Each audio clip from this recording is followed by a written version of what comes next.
Το μήνα και είμαστε πάρα πολύ κοντά να τον φτάσουμε. Κάθε μέρα έρχονται στην έκθεση όλο και καινούργια άτομα να τα δούνε, να τα επεξεργαστούν, να κάνουν test drive, να δούνε τα υλικά του αυτοκινήτου. Όσο περνάει λοιπόν ο καιρός και μαθαίνεται ακόμα περισσότερο η μάρκα, τόσο πιο πολύ κερδίζεται και το ενδιαφέρον.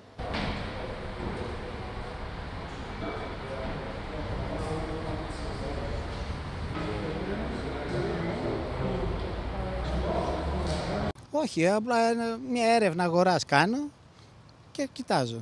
Ο Κινέζος, η αλήθεια είναι ότι έχει ωραίο σύστημα μέσα, τα design του είναι πολύ καλά, η τιμή του είναι λογική, είναι ένα από τα προτερήματα που μπορεί να πουλήσει αυτό το αυτοκίνητο αύριο.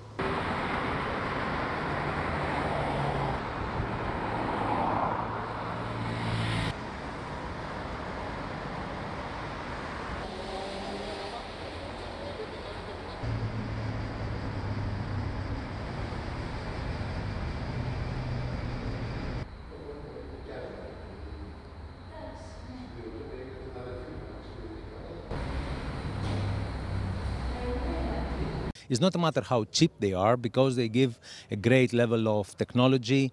Therefore, this is what it makes them very successful in the Greek market and to the European market as a whole. So we're very happy that we commercialize the Chinese MG.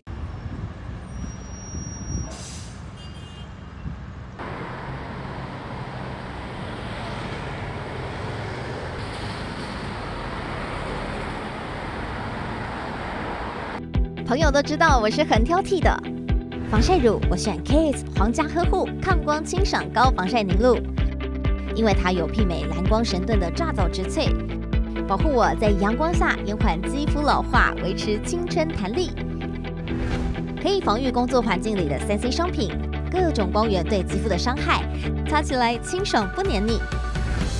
我特别喜欢它做到海洋友善。 365天，天天抗光抗老化是我的保养日常。你呢？